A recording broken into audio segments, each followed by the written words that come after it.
এখানে আমি তোমার এক ভ্রান্তি দূর করতে এসেছি, একটা সত্য বলতে এসেছি তোমায়। আমার শোনার কোনো ইচ্ছে নেই, না চাই তোমার সত্যি। কি হয়েছে তোমার শ্রীনিবাস? হয়েছেটা কি তোমার?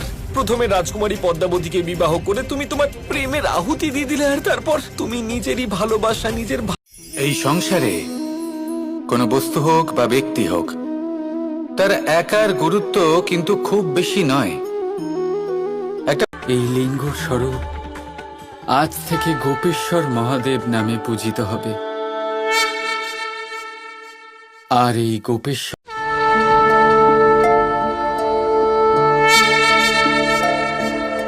কি ব্যাপার গোবিন্দরাজ, কখনো ধনুক দেখেন? নারায়ণের তরফ থেকে আপনাকে প্রণাম মহাদেব। এখানে আপনার আগমনে আমি ধন্য হয়েছি। অতি উত্তম, গাভী চড়াতে গিয়ে জল নিতে কাজে আসবে। তুমি এখান থেকে যাবে কি না?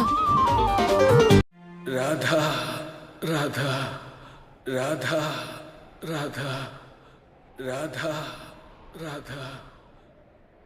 আজ তো অসম্ভব পরিশ্রম করে ফেলেছি, মনে হচ্ছে এবার একটু বিশ্রাম করা উচিত। আচ্ছা, পরিশ্রম কি শুধু তুমি করেছো? আমি কি কোনো সাহায্য করিনি? এটা ঠিক নয় কৃষ্ণ। প্রথমে আমাকে এত বিরক্ত করো, আর তারপর এত আশ্চর্য আর ভালো কিছু করো যে আমার ক্রোধ।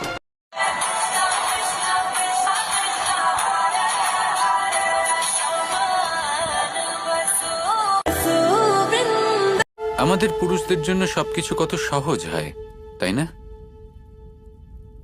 বিবাহের মণ্ডপে যাও, বসো, সাত পাক ঘোরো। গীতায় লেখা আছে, যা হয়েছে তা ভালোই হয়েছে, যা হচ্ছে তাও ভালো হচ্ছে, যা হবে তাও ভালোই হবে। আমি জানতাম তোমার হাত কখনো ওই কঙ্গনের দিকে এগোবে না রাধা, কারণ শুধু রাধার মনেই নয়, রাধার শরীরে প্রতি কোণায়।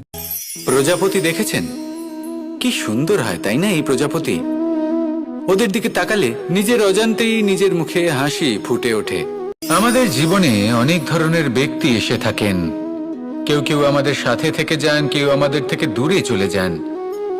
কেউ ভালো মানুষ হন। যে নারায়ণ ত্রিদেবের মূর্তি পূর্ণ করেন, সেই নারায়ণ একজনকে ছাড়া অপূর্ণ। খারাপ কর্মের ফল সবসময় খারাপই হয়। তুমিও তোমার খারাপ কর্মের ফল অবশ্যই ভোগ করবে। মানুষের জীবনে উন্নতি লাভ করার জন্য তিনটি স্তম্ভের প্রয়োজন হয়। প্রথম স্তম্ভ শিক্ষা। এই শিক্ষা